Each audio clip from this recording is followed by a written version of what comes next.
Hare Nama Hare Nama eva kevalam Kalo nasteva nasteva nasteva gatiranyata.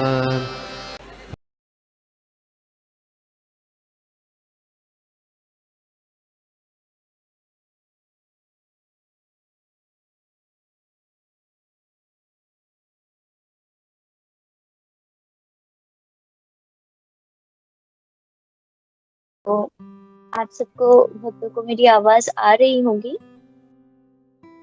जी माता जी। तो हम छोटा सा मंगलाचरण करके फिर श्रीमद् भागवतम पर चर्चा करेंगे। ओम ज्ञानतिमिरान्धस्य ज्ञानाञ्जनशलाकया चक्षुरुन्मिलितं येन तस्मै श्रीगुरुवे नमः। नमः ॐ विष्णुपादाय कृष्णप्रेष्ठाय भूतले श्रीमते भक्तिवेदान्त स्वामिन् इति नामिने। नमस्ते सरस्वते देवे गौरवाणी प्रचारिणे निर्विशून्यवादी पाश्चात्य देश तारिणे। जय श्री कृष्ण चैतन्य प्रभु नित्यानंद श्री अद्वैत गदाधर श्रीवासादि गौर भक्त वृंद। हरे कृष्ण कृष्ण कृष्ण हरे हरे हरे राम राम राम हरे हरे। नारायणं नमस्कृत्यं नरं चैव नरोत्तमं देवीं सरस्वतीं व्यास ततो जयमुदीरये। जगद्गुरु श्री प्रभुपाद की जय। श्री गुरु महाराज की जय। संवेद गौर भक्त वृंद की जय। वांछा कल्पतरुभ्यश्च कृपा सिन्धुभ्येव च पतितानां पावनेभ्यो वैष्णवेभ्यो नमो नमः। तो आज हमारा जो चर्चा करने के लिए आप सब भक्तों ने मुझे दिया है सेवा के लिए, वो श्रीमद् भागवतम का तृतीय स्कंद 9वां अध्याय, और उसमें हम चर्चा करेंगे 18 श्लोक, 19 श्लोक और 20 श्लोक पर हम आज चर्चा करने के लिए जा रहे हैं। आज हम जिस श्लोक पर चर्चा करने जा रहे हैं वो 3 श्लोक जिसमें ब्रह्मा जी के द्वारा प्रार्थना की जा रही है भगवान की।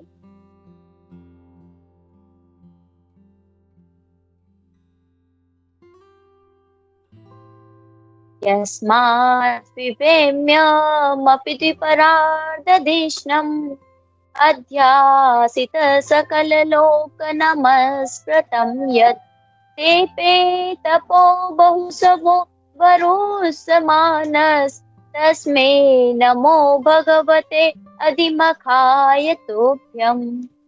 Your Lordship, I offer my obeisances, respectful obeisances unto you who are indefatigable, time and the enjoyer of all sacrifices, although I am situated in an abode which will continue to exist for a time duration of 2 parats, although I am the leader of all other planets in the universe, and although I have undergone many years of penance or self-realization, still I offer my respects unto you। तो बड़ा बहुत सुंदर श्लोक है ये श्रीमद् भागवतम का, जिसमें ब्रह्मा जी जो है भगवान की स्तुति गा रहे हैं, भगवान की प्रार्थना कर रहे हैं।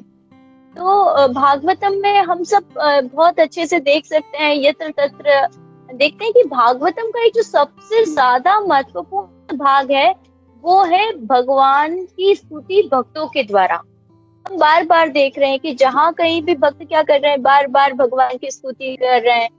कुंती महारानी स्तुति कर रही है, कभी भीष्म पितामह स्तुति कर रहे हैं, कभी ध्रुव महाराज स्तुति कर रहे हैं, कभी प्रहलाद महाराज स्तुति कर रहे हैं। तो कभी हम देवताओं को स्तुति करते हुए देखते हैं, कभी पृथु महाराज को स्तुति करते हुए देखते हैं, तो कभी शिव जी भगवान की स्तुति कर रहे हैं, कभी इंद्र भगवान की स्तुति कर रहे हैं, कभी ब्रह्मा स्तुति कर रहे हैं।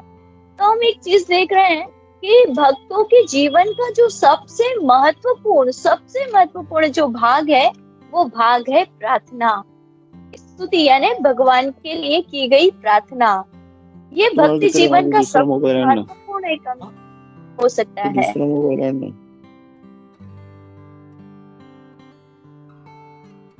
तो इस तरह से हम देख सकते हैं कि सबसे ज्यादा जो स्तुति किया जा रहा है वो भक्तों के द्वारा भागवतम में किया जा रहा है।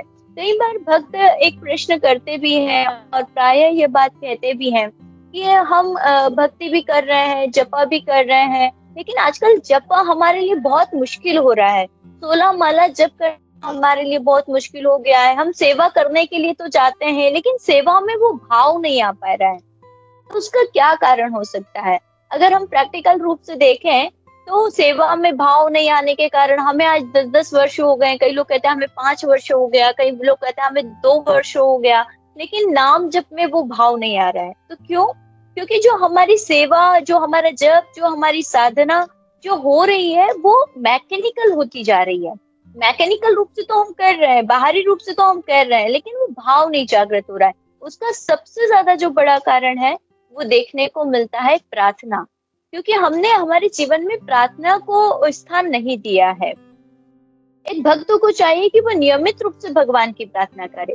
अब प्रार्थना वो कैसे करे, ये एक प्रश्न उठता है कि हमें प्रार्थना कैसे, हम भगवान से प्रार्थना करें ताकि हमें भी वो रस, वो भाव उत्पन्न हो पाए।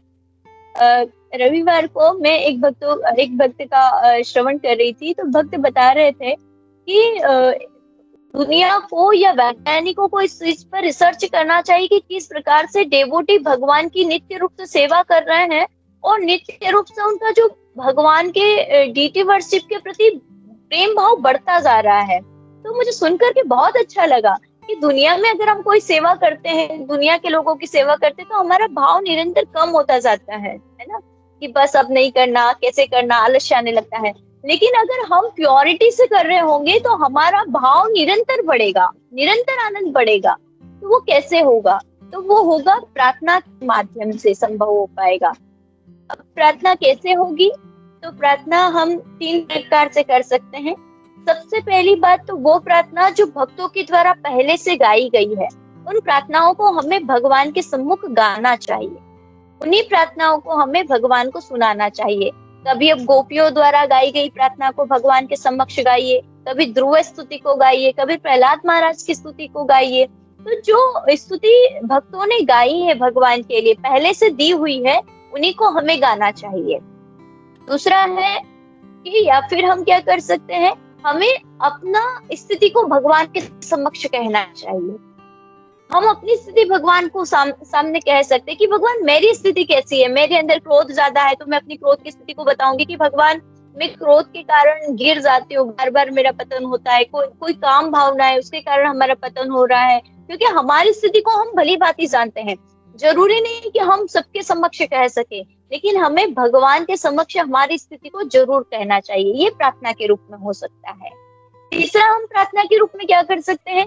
तीसरा हम कह सकते हैं कि भगवान अब मेरी स्थिति तो बड़ी दयनीय है, लेकिन इस स्थिति को ठीक करने वाले आप हैं। तो हम भगवान से हमारी स्थिति को ठीक करने के लिए भी प्रार्थना कर सकते हैं। तो प्रार्थना एक महत्वपूर्ण अंग हमें समझ में आता है। फिर अब ब्रह्मा जी प्रार्थना कर रहे हैं। यहाँ पर जो समझ में आ रहा है इस श्लोक में कि प्रार्थना करने वाला कौन है? तो प्रार्थना करने वाले हैं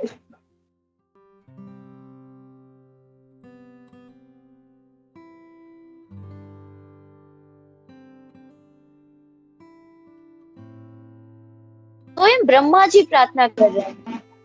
और ब्रह्मा, तो हम यहाँ पर जो चर्चा कर रहे हैं कि ब्रह्मा जी भगवान की स्तुति कर रहे हैं। और ब्रह्मा जी जो कह रहे हैं वो क्या कह रहे हैं? सबसे बड़ी बात जो मुझे लगी, बहुत अच्छी बात जो लगी, कि ब्रह्मा जी कह रहे हैं कि भगवान आप ही भोक्ता है, भगवान आप परम भोक्ता है। तो ब्रह्मा जी इस बात को जान रहे हैं और फिर कह रहे हैं कि आप ही काल है। तो इस बात को भगवान श्री कृष्ण ने श्रीमद् भगवत गीता में कई बार कहा है। भगवान ने कहा काल काल यतामहम्, श्रीमद् भगवत गीता के 10वें अध्याय में कहा। फिर भगवान ने कहा लोकक्षय कृत प्रबद्धो, कालोस्मि लोकक्षय कृत प्रबद्धो। तो भगवान इस तरह से बार बार कह रहे हैं कि मैं काल हूँ, और यही बात ब्रह्मा जी कह रहे हैं। तो इस बात को जानने के लिए ब्रह्मा जी को कितना समय लगा होगा। दूसरी बात फिर ब्रह्मा जी कह रहे हैं कि भगवान आप ही भोक्ता है, आप ही परम भोक्ता है।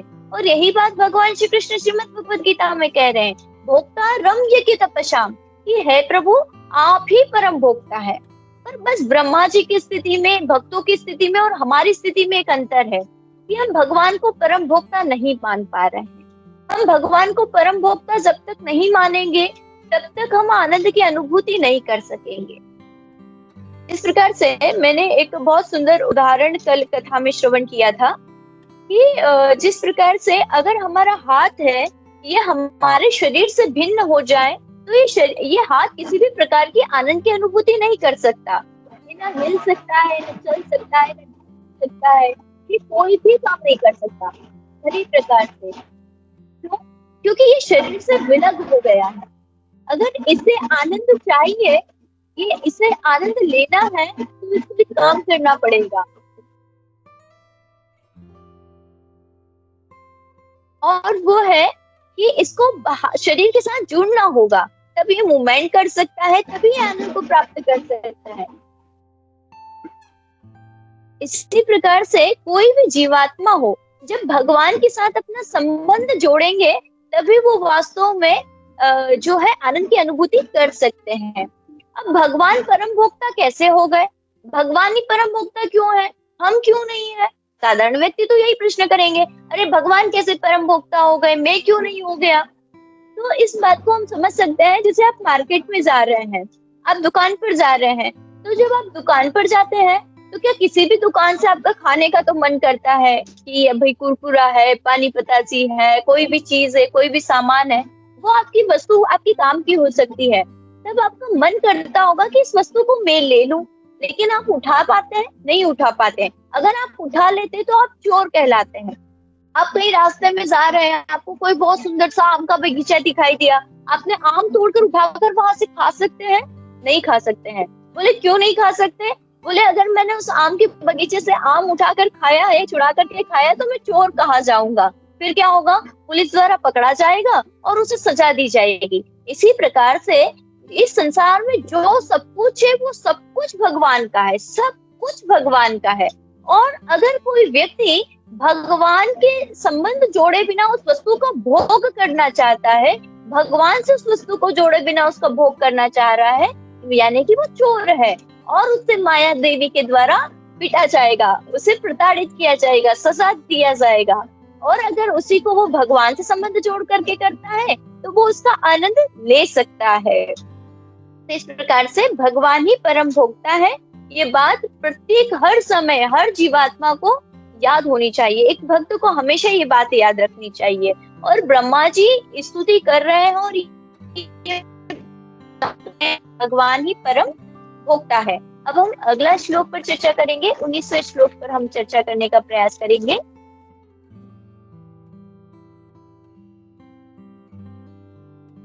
हाँ, 19वां श्लोक भी बड़ा सुंदर है, जिसमें ब्रह्मा जी स्तुति करते हुए भगवान के विषय में और भी कुछ बता रहे हैं। कह रहे हैं, तेजक मनुष्या विबुधादिषु जीव योनिष आत्मैच्छयात्मकृत सेतु परीप्सयाय रेमे निरस्त विषयोप्यवरुद्ध देहस् तस्मै नमो भगवते पुरुषोत्तमाय। O my Lord, by your own will, you appear in various species of living entities, among animals, lower than human beings, as well as among the demigods to perform your transcendental pastime. You are not affected by material contamination. You come just to fulfill the obligations of your own principles of religion, and therefore, O Supreme Personality, I offer my obeisances unto you for manifesting such a different forms. यहाँ पर ब्रह्मा जी स्तुति कर रहे हैं और ब्रह्मा जी ने बहुत सुंदर स्तुति करते हुए भगवान को कह रहे हैं कि भगवान मैं आपका धन्यवाद करता हूँ। और देखिए, भगवान श्री कृष्ण ने श्रीमद् भगवत गीता में इसी बात को कहा भी है कि जो बात ब्रह्मा जी जान गए हैं, इस बात को अगर कोई व्यक्ति जान जाता है तो भगवान कह रहे जन्म कर्म च मे दिव्यम एवं यो वेति तत्वतः सो विकंपेन योगेन जुह्यते नात्र संशय। मैंने जन्म और कर्म दिव्य है, और जो इस बात को जान जाता है उसका पुनः इस संसार में आना नहीं होता है। तो वास्तव में ये बात ब्रह्मा जी जब कह रहे हैं तो ब्रह्मा जी क्या कह रहे हैं कि भगवान आपका कई बार अवतार हुआ है, कई बार आप इस संसार में आते हैं, तिर्यक मनुष्य भी बुदादि छू, यानी कि तिर्यक योनि, यानी कि नीची, मनुष्य से नीच की योनियां, जिसको हम कहते हैं, जैसे भगवान कश्यप रूप में आए, भगवान कभी मत्स्य रूप भगवान ने धारण किया, भगवान ने कभी सूकर का रूप धारण किया है, फिर भगवान मनुष्य के रूप में भी आते हैं, जैसे भगवान श्री राम के रूप में आते हैं, पृथु महाराज के रूप में आते हैं, भगवान का व्यासा अवतार होता है। तो इस प्रकार से भगवान जब अवतार के रूप में आते हैं तो तिर्यक योनि में आते हैं, तब तो जीव भगवान को पहचान नहीं पाता। दूसरी बात, जब भगवान मनुष्य के रूप में आते हैं तो कहते हैं भगवान महापुरुष है। तीसरी बात है कि भगवान जब वास्तविक अपना स्वरूप धारण करते हैं तो इस तरह से भगवान कई रूपों में भगवान कृपा करके हमारे ऊपर आते हैं। भगवान के लिए आना जरूरी नहीं है। एक हम है, जैसे दो प्रकार के व्यक्ति जेल में जाते हैं, एक तो वो व्यक्ति जाता है जो जेलर होता है और एक होता है कैदी। तो दोनों में बहुत अंतर है। कैदी जाता है तो क्यों जाता है? क्योंकि उसने गलत काम किया है, सजा भुगतने के लिए जाता है। और एक जेलर जा रहा है, वो क्यों जा रहा है? उसकी स्थिति को जांचने के लिए जा रहा है। तो दोनों स्थितियों में बहुत अंतर है। इस प्रकार से भगवान इस धराधाम पर आते हैं अपने भक्तों को आनंद प्रदान करने के लिए। कहा भी गया है ना, भगवान ने बता भी दिया, परित्राणाय साधुना विनाशाय चतुष्कृताम। अपने साधु संतों का भगवान कृपा करने के लिए और दुष्टों का विनाश करने के लिए भगवान आते हैं। तो यहाँ पर हमें एक बात समझनी चाहिए और भक्तों के हृदय में ये बात हमेशा याद होनी चाहिए कि भगवान का जो स्वरूप है या भक्त है, हमें प्रत्येक जीवात्मा का सम्मान करना चाहिए। भगवान श्री कृष्ण ने श्रीमद् भगवद गीता के 5वें अध्याय के 18वें श्लोक में इस बात को बताया है, विद्या विनय संपन्ने ब्राह्मणे गवि हस्तिनि शुनि चैव स्वपाके च पंडिता समदर्शिना। भगवान कब किस रूप में आते हैं, भगवान के भक्त कब किस रूप में आते हैं, हम उन्हें वास्तव में कभी पहचान नहीं पाते। इसलिए अगर भगवान की भक्ति करना चाह रहे हैं तो हमें प्रत्येक जीवात्मा का सम्मान करना चाहिए।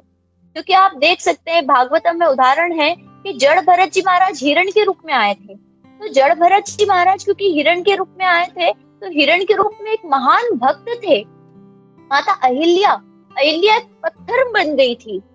हम देखते हैं राजा नग जो है वो गिरगिट के रूप में थे। तो कब कौन जीव, कौन भगवत भक्त किस रूप में किस कारण से कब आए होंगे हम नहीं जान सकते। इसलिए हमें तो एक बात जाननी चाहिए कि प्रत्येक जीवात्मा के अंदर भगवान कहीं न कहीं परमात्मा के रूप में भी उपस्थित है और कहीं भक्त भी, कोई भी भक्त किसी भी रूप में कभी भी आ सकते हैं।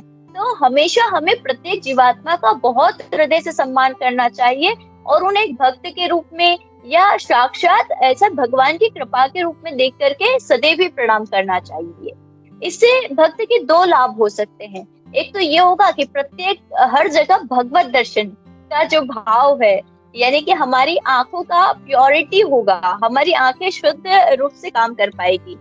दूसरा होगा कि भगवान की कृपा हमें इस तरह से, क्योंकि भगवान तो हर जगह परमात्मा के रूप में उपस्थित है प्रत्येक जीवात्मा के अंदर, तो उस प्रकार से हमें कृपा प्राप्त हो सकेगी। ये दो चीजें हम भगवान से प्राप्त कर सकेंगे। अब दूसरी चीज, इस श्लोक से हम एक चीज और जान सकते हैं कि भगवान के लिए ये ड्यूटी नहीं है कि भगवान आए। इस बात को भी भगवान श्री कृष्ण ने श्रीमद् भगवद गीता में स्पष्ट रूप से बताया है, नमाम कर्माणि लिम्पन्ति न मे कर्म फलस्पृहा। न तो कोई कर्म मुझसे बंधता है, न मैं किसी कर्म से बंधा हुआ हूँ, लेकिन फिर भी मैं कर्म करता हूँ। तो जब भी हम भगवान को मनुष्य रूप में अवतार लेते हुए देखते हैं तो कई लोग भगवान का उदाहरण देते हुए कहते हैं, अरे देखो भगवान इस धराधाम पर आए तो भगवान को कितना कष्ट आया, भगवान को कितना दुख हुआ है, तो तुम्हें दुख क्यों नहीं होगा, भगवान तो प्रसन्न रहे तो आप भी प्रसन्न रहिए। देखिए भगवान राम के जीवन में कितना कष्ट आया, तो क्या भगवान अपना दुख मिटा सके? इतना तक कह जाते हैं। तो वास्तव में भगवान कभी दुखी नहीं हो सकते। जब भगवान के भक्त ही प्रभावित नहीं होते तो भगवान साक्षात कैसे प्रभावित होंगे?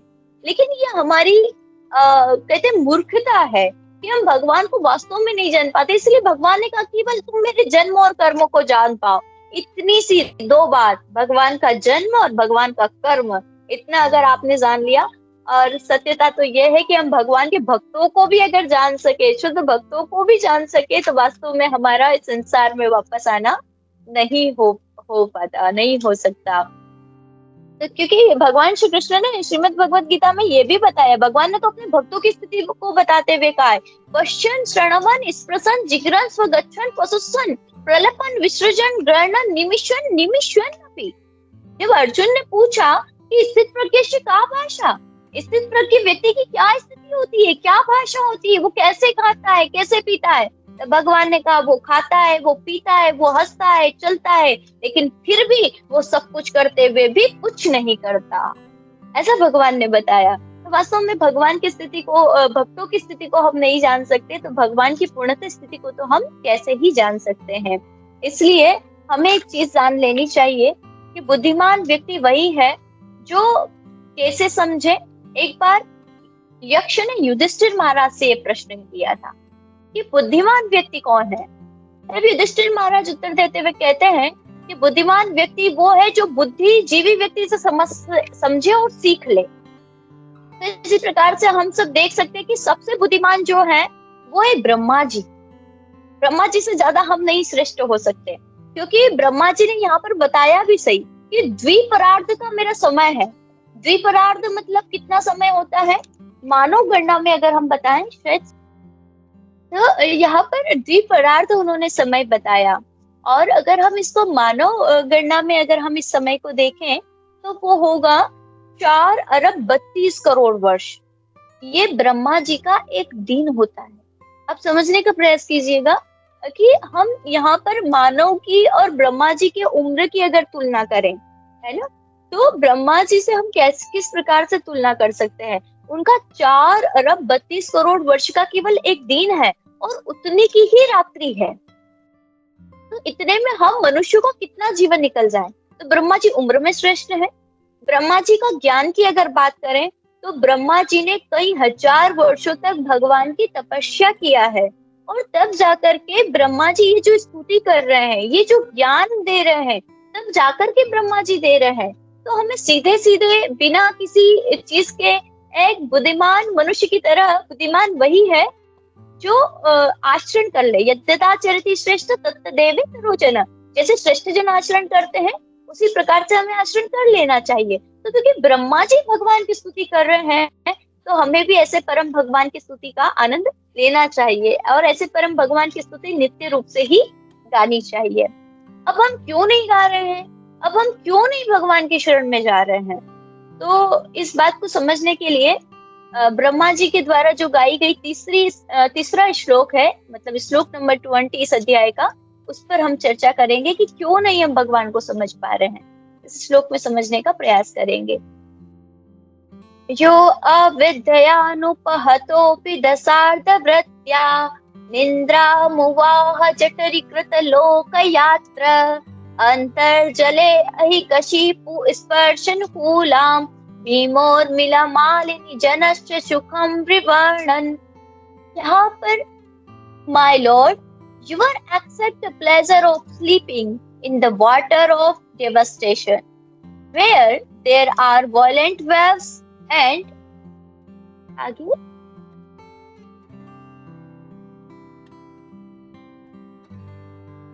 and you enjoy pleasure on the bed of snakes, showing the happiness of your sleep to intelligent person. At that time, all the universal planets are stationed within your abdomen. तो ये बड़ी सुंदर बात ब्रह्मा जी कह रहे हैं। और श्रील प्रभुपाद ने परपट भी बहुत सुंदर ही दिया है कि कई बार जो मनुष्य है वो भगवान की फिर भी शरणागति में क्यों नहीं जा रहे। साक्षात ब्रह्मा जी कह रहे हैं कि भगवान आप परम भोक्ता है, आप ही परम कारण है, और भगवान की स्थिति को बता रहे हैं कि भगवान कहाँ आनंद कर पा रहे हैं। जैसे कि हमने पहले भी अभी इस श्लोक में देखा कि भगवान कई योनियों के रूप में भगवान इस धराधाम पर आए, तब हम उन्हें पहचान नहीं पाए। मनुष्य के रूप में आए, तब हमने उन्हें महापुरुष कह दिया। और तीसरी स्थिति जब भगवान की हुई कि भगवान साक्षात भगवान के रूप में अपनी स्थिति दिखा रहे हैं। यहाँ पर ब्रह्मा जी बता रहे हैं कि भगवान क्या कर रहे हैं, तो बोले सर्प पर भगवान सो रहे हैं, शेष नाग पर भगवान शयन कर रहे हैं, अनंत शेष पर भगवान शयन कर रहे हैं, उनका बिस्तर लगा हुआ है और प्रलय के समान स्थिति बनी हुई है, और उसमें भी भगवान आनंद कर रहे हैं। और तब भी मूल मनुष्य क्या कह रहा है कि भगवान हम आपको नहीं जानते, भगवान हम आपको नहीं पहचानते या भगवान की शरण को ग्रहण नहीं करते हैं। तो यहाँ पर एक स्थिति में हम देखते हैं कि मूढ़ है, मनुष्य क्या है, मूढ़ है। मूढ़ का मतलब ये होता है मूर्ख व्यक्ति, नमाम दुष्कृतिनो मूढ़ा, हम मूढ़ है, क्यों नहीं जान पा रहे हैं। तो ये बात बड़ी विचित्र है, क्योंकि भगवान अनलिमिटेड है, और भगवान क्योंकि अनलिमिटेड है तो भगवान को जानना हमारी बुद्धि से संभव ही नहीं है। अनलिमिटेड को हम लिमिटेड के द्वारा कैसे जान सकेंगे। आज हम देखते हैं कि कई सारी चीजों को जानने के लिए कई सारी रिसर्च होती है, कई सारी चीजों को हम जानने के लिए प्रयास करते हैं, तो हम किस प्रकार से जान पाएंगे, किस प्रकार स्थिति को जान सकेंगे, क्योंकि भगवान अनलिमिटेड है और उनको लिमिटेड बुद्धि से नहीं जाना जा सकता। तो भगवान को जानने का सिर्फ और सिर्फ एक ही तरीका हो सकता है कि जिस प्रकार से हमारे वैष्णवों ने कहा है, हमारे आचार्यों ने कहा है, जिस प्रकार से हमारे शास्त्र कह रहे हैं, उन्हीं के अनुसार, उन्हीं की दृष्टि के द्वारा हम भगवान को जाने। जैसे कि कहा जाता है, पूर्व में भी ये मैंने उदाहरण दिया है कि जैसे कोई अंधा व्यक्ति हो तो अंधे के द्वारा देखने का एक ही तरीका हो सकता है कि या तो वो लाठी का सहारा ले या किसी आंख वाले का सहारा ले। इसी प्रकार से हमारे पास भी भगवान को जानने के दो ही तरीके होते हैं, शास्त्र और संत। हमें दो ही के माध्यम से भगवान को जानने का प्रयास करना चाहिए, और जिस रूप में वो भगवान को देख रहे हैं उसी रूप में भगवान को देखने का प्रयास करना चाहिए। और फिर भी हम भगवान को नहीं देख पा रहे हैं, तब हमें जिस प्रकार से ब्रह्मा आदि देवता गण भी भगवान की स्तुति करते हैं, उसी तरीके से हमें भी भगवान की स्तुति को गाना चाहिए। जगत गुरु शिल प्रभुपाद की जय, श्री गुरु महाराज की जय, संवेद भक्त वृंद की जय। इन 3 श्लोकों के माध्यम से हमने भगवान का कीर्तन गुणानुवाद गाने का प्रयास किया। आप सब भक्त, मुझसे जो कोई अपराध हुआ हो, त्रुटि हुआ, उसके लिए मुझे क्षमा कीजिएगा। और आप सब भक्त कोई भी पॉइंट ऐड करना चाहते हैं तो कृपया करके कीजिए, और मुझ पर अनुग्रह कीजिएगा कि मैं भगवान की स्तुति कर सकूं, भगवान की प्रार्थना कर सकूं, हमेशा गुरु और गौरांग की सेवा में उपस्थित रह सकूं। ऐसा आशीर्वाद मुझे दीजिएगा। हरे कृष्णा, धन्यवाद, प्रणाम। हरे कृष्ण माता, धन्यवाद, प्रणाम। बहुत बहुत धन्यवाद माता, बहुत अच्छा आपने तीनों श्लोकों का बहुत अच्छे से आपने प्रेजेंट किया। अगर माता जी आपके पास टाइम है तो हम लोग प्रश्न उत्तर ले ले। हम लोग किसी कोई भक्त का प्रश्न है या कोई कमेंट है तो। बिल्कुल प्रभु जी, समय तो मेरे पास है। हाँ, लेकिन प्रश्नोत्तरी के लिए मैं कहूंगी कि मैं इतनी योग्य नहीं हूँ कि मैं सभी क्वेश्चंस का आंसर एकदम सही तरीके से कर सकूं। इसलिए आप जो वरिष्ठ वैष्णव जन है उनसे प्रार्थना करूंगी कि वो मुझे आशीर्वाद भी प्रदान करें और मेरी सहायता भी करें। हम प्रश्न और पॉइंट दोनों ही ले सकते हैं। ओके, हरे कृष्ण। जीव कौन प्रभु जी? हरे कृष्णा, दंडवत प्रणाम परमेश्वर परमानंद धामेश्वरी माता जी, आपको और सभी भक्तों को साधु साधु माता जी। और सबसे पहले आज एकादशी की सबको हार्दिक शुभकामना। और हमारा सौभाग्य है माता जी, एकादशी के दिन हमें आपसे श्रवण करने मिल रहा है। और इतना सुंदर आपने ये 3 श्लोकों के बारे में वर्णन किया। और इसमें आपने जैसे ये पहले आपने इतना अच्छा ये प्रस्तावित किया कि हम भगवान से विभिन्न होके, भगवान से अलग होके आनंद का अनुभव नहीं कर सकते। और उसमें भी आपने अच्छा ये कथा श्रवण करके वो हाथ का और शरीर का उदाहरण दिया ब्रह्मा जी के माध्यम से। और फिर जैसे कई लोग ऐसे भगवान को अलग अलग धारणाएं से मानते हैं मनुष्य अवतार में, और वो भी आपने समझाया। और इसमें आपने बहुत अच्छा बताया कि भगवान को हम नहीं समझ सकते और भगवान के भक्तों को भी नहीं समझ सकते। तो उसमें फिर आपने भगवत गीता का भी बहुत अच्छा उदाहरण दिया कि उसमें से कैसे स्थित प्रज्ञ है उनको समझना चाहिए। और माता जी अंत में आपने ये जैसे भगवान को कैसे स्तुति करते हैं ब्रह्मा जी, उनके बारे में भी बताया माता जी। और आपसे श्रवण करके सुबह ये प्रातः में बहुत प्रेरणा मिलती है माता जी, और आप बहुत अच्छे से ये समझाते हैं माता जी। धन्यवाद माता जी, साधु साधु आपको, और दंडवत प्रणाम आपको और सभी भक्तों को। हरे कृष्णा।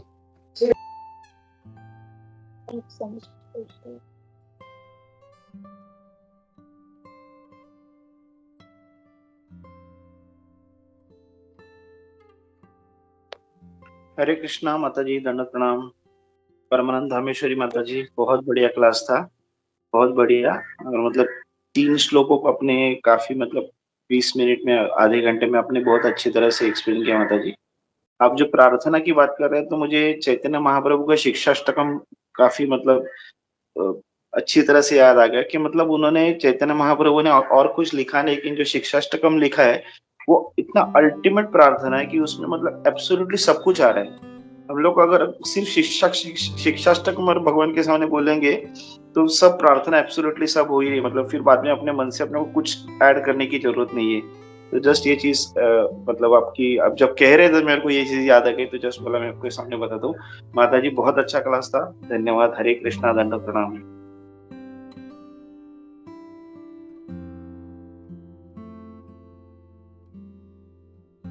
माता जी आप म्यूट हो, सॉरी माता जी आप हाँ जी, म्यूट आप हो। माता म्यूट जी, आपका माता जी आवाज आप नहीं आ रहा है म्यूट, माता जी। हरे कृष्ण प्रभु जी, आवाज नहीं आ रहा है, प्रणाम। सॉरी। अ, हाँ प्रभु जी, अब शायद आ रहा होगा। तो जी आपने माता जी। शिक्षाष्टकम के लिए जो कहा वो बहुत अच्छा मुझे लगा कि मेरे मन में भी ये बार 2 बार आ रहा था, शिक्षाष्टकम हम गा सकते हैं, गा सकते हैं, और उसे मैंने चुरा लिया। तो भगवान तो सबके हृदय में बैठे हैं आपके माध्यम से सभी भक्तों को और मुझे भी ये फिर से रियलाइज कराया। Thank you so much. Hare Krishna. Hare Krishna माता जी।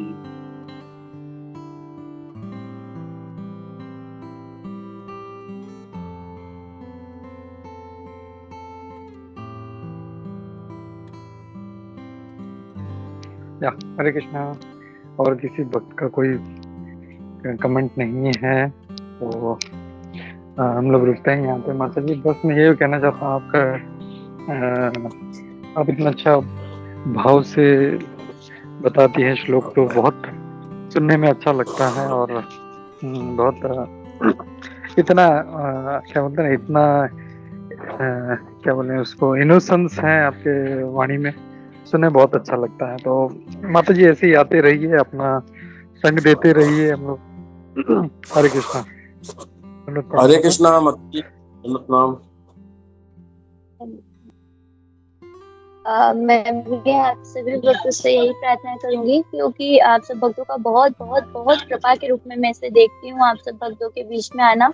क्योंकि भक्तों का दर्शन, श्रवण और उनके बीच में आना, ये बहुत बड़ी कृपा होती है। और वास्तव में आप सब भक्तों का बहुत कृपा है, और आप सब भक्त मुझे खूब सारा आशीर्वाद दीजिएगा, खूब खूब सारी कृपा कीजिएगा, जिससे मैं भगवान के विषय में कुछ कह सकूं, गुणानुवाद कर सकूं और उस भाव को जागृत कर सकूं, भाव की मैं चर्चा करती हूँ। हरे कृष्ण। कल्पतरुभ्यश्च कृपा सिन्धुभ्येव च पतितानां पावनेभ्यो वैष्णवेभ्यो नमो नमः। सॉरी माता जी, और एक भक्त ने हाथ उठाया है, ले सकते हैं माता जी, आपके पास टाइम है तो? जी जी प्रभु जी। या विश्वम्बर प्रभु जी, हरे कृष्णा। हरे कृष्णा माता जी, दंडवत प्रणाम। हरे कृष्णा गोपी मनोहर प्रभु। तो माता जी, काफी सुंदर क्लास आपने दिया, और आधे घंटे में जो आपने तीनों श्लोकों का जो समरी करके बहुत अच्छे से बताया, और जैसा अभी गोपी मनोहर प्रभु ने बताया कि काफी इनोसेंट रहता है आपके में, तो बहुत सत्य बातें हैं ये, और काफी अच्छी सुंदर आप क्लास देते हैं। और जो आज में मैं एक दो पॉइंट जो मेरे पास चल रहे थे, तो मैं सोच रहा था बोलूंगा। तो इसमें एक तो ये है कि हमको जो पहले जो पहला जो श्लोक था आज की कक्षा का, उसमें एक चीज ये है कि हम जैसे ब्रह्मा जी से जो निकृष्ट जीव हैं, हम जैसे जो जीव हैं, उन्हें भी उन्हीं के फॉलोवर होना चाहिए, और जैसा वो कर रहे हैं हमें भी भगवान की स्तुति करते रहना चाहिए, अपने आप को भगवान नहीं मानना चाहिए। और दूसरी चीज ये है कि जहाँ बता रहे दूसरे श्लोक में कि भगवान मनुष्य के रूप में जब वो आते हैं, तो मनुष्य उन्हें असामान्य मनुष्य समझता है, लेकिन जब वो पशुओं के जीवन में आते हैं, पशुओं की जब अवतार लेके आते हैं, तब भी वो दिव्य बने रहते हैं। तो इस पे एक मुझे याद आ रहा है, मैंने राधानाथ स्वामी महाराज का एक प्रवचन सुना था, तो उसमें राधानाथ स्वामी महाराज बता रहे थे कि जब भगवान मनुष्य रूप में आते हैं, तो कई बद्ध जीव उनसे आकर्षित होकर उनके धाम में वापस चले जाते हैं, जैसा कि श्रील प्रभुपाद जी हमें बार बार बताते हैं कि वो हमें आकर्षित करने के लिए आते हैं।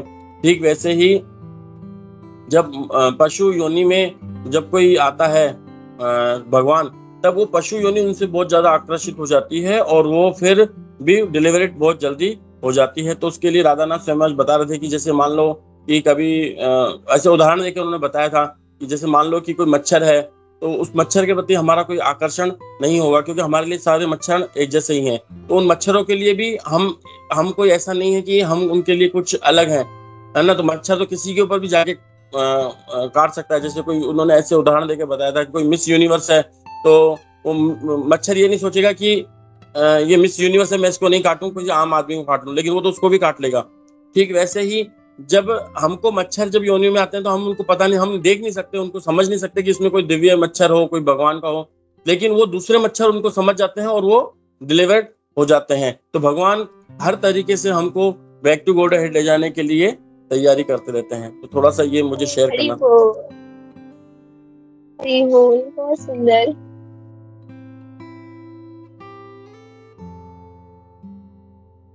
हरे कृष्ण, बहुत अच्छा पॉइंट था ये महाराज ने जो कहा कि हम नहीं समझ सकते, लेकिन जो जिस योनि में आते हैं वो लोग इनको पहचान पाते हैं। तो बहुत बहुत धन्यवाद फिर से एक बार माता जी, और ऐसे ही आपसे कथा श्रवण हम लोग करते रहेंगे हम लोग, और इस जो है भागवतम का हम लोग आनंद लेते रहेंगे। बहुत बहुत धन्यवाद। थैंक यू माता। हरे कृष्णा।